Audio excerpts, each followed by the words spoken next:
اس سلسلے میں ہماری عزاداری کا سلسلہ جاری ہے اور آج اسی سلسلے کی یہ پرسداری کی مجلس میں آپ کے سامنے پیش کر رہا ہوں۔ بسم اللہ الرحمن الرحیم۔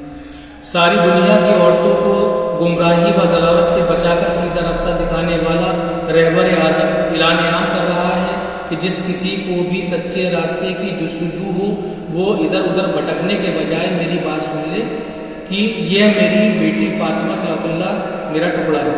محمد عربی کے اس اعلان کے بعد کم از کم جو رسول اسلام کا کلمہ پڑھ رہے ہیں ان پر تو فرض ہو جاتا ہے کہ وہ سید کونین کے نقش قدم پر چلنے کی سعادت حاصل کرے۔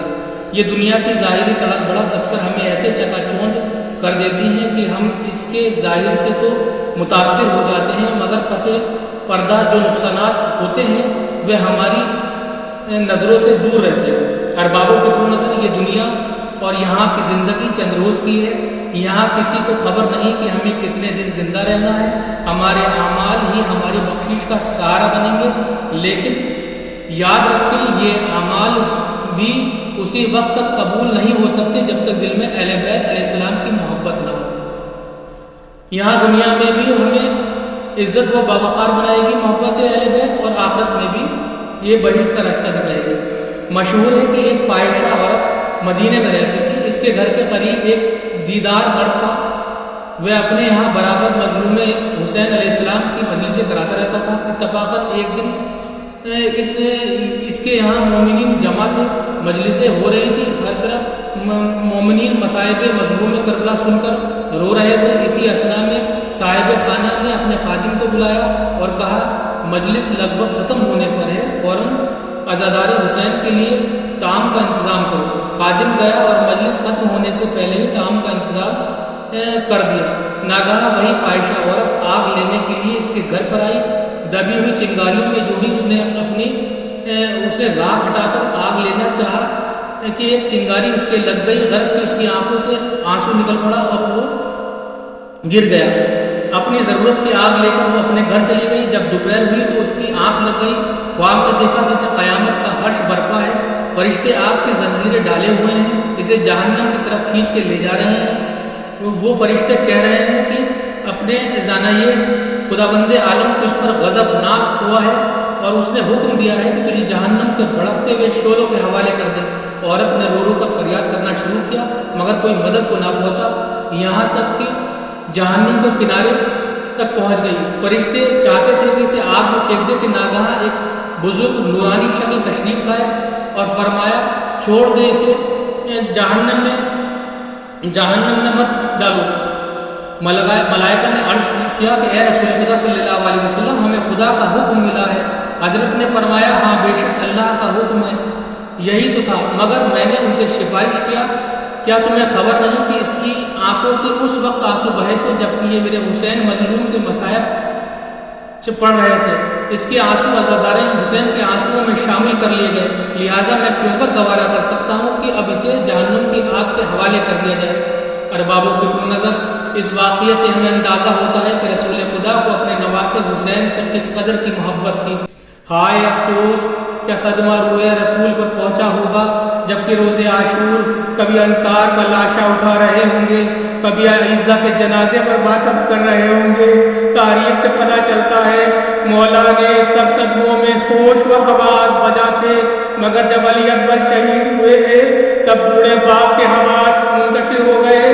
حقیقت یہ ہے کہ داغ فرزند اور وہ بھی 18 برس کا نوجوان جو ہم شکل پیغمبر ہو، یہ کلیجہ تو صرف میرے مظلوم امام کا تھا۔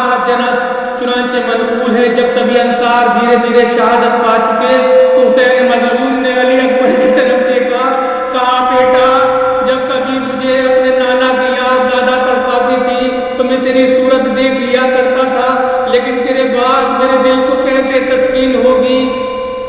جب علی اکبر کا اصرار زیادہ بڑھا تو کہا جاؤ پہلے اپنی ماں اور پھوپھی سے رخصت لے لو، اور جس نے تمہیں 18 برس پالا ہے۔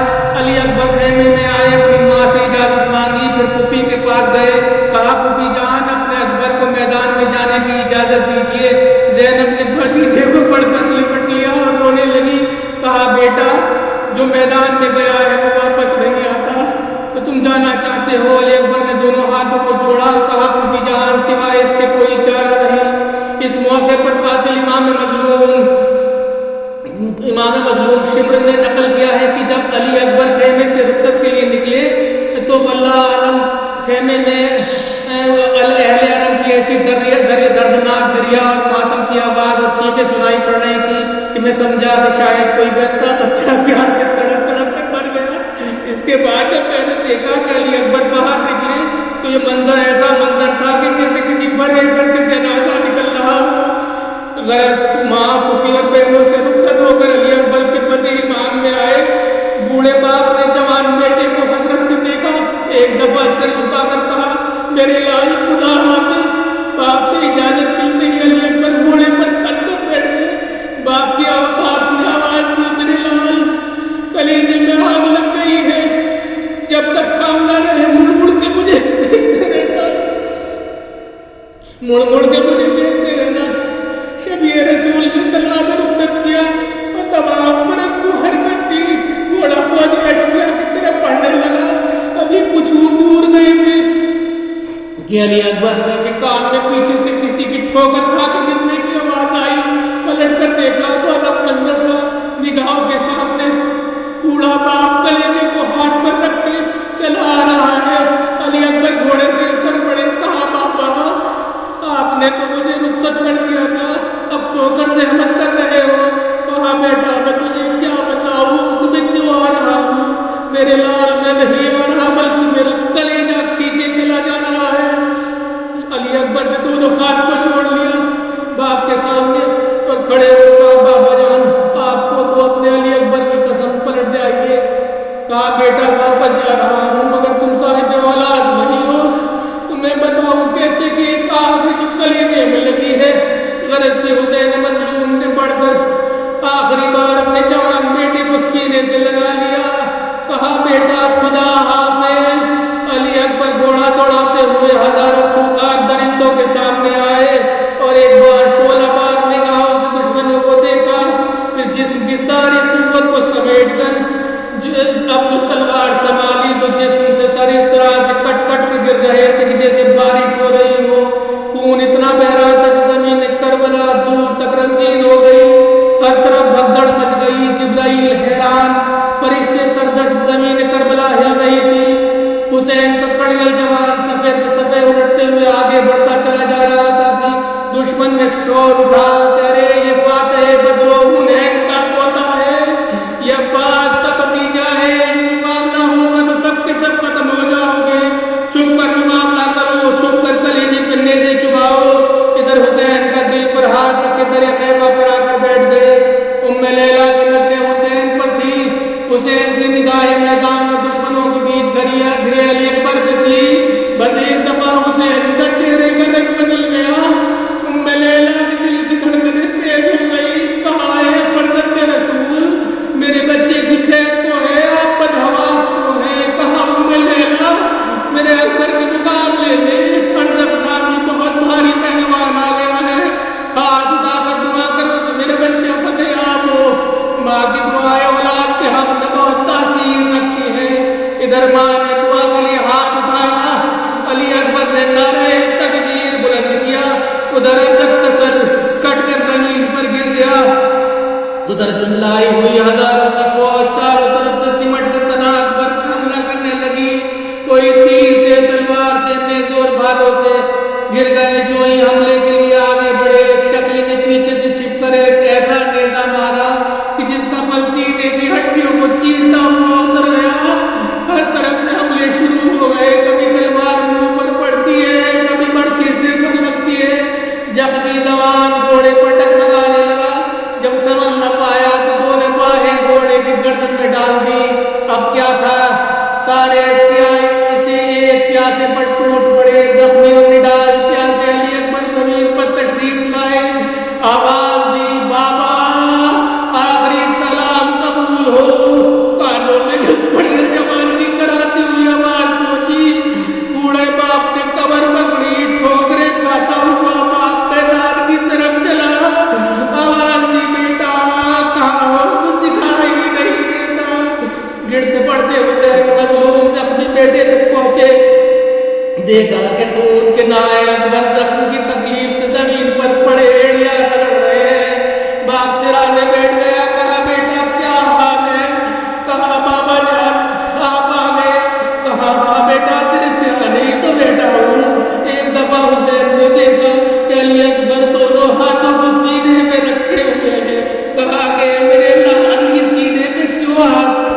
نکل آیا تو صرف برچی کا پھل ہی نہیں تھا، سینہ بھی باہر نکل آیا، بلکہ کلیجے کے ٹکڑے بھی نیزے کے پھل کے ساتھ باہر آ گئے۔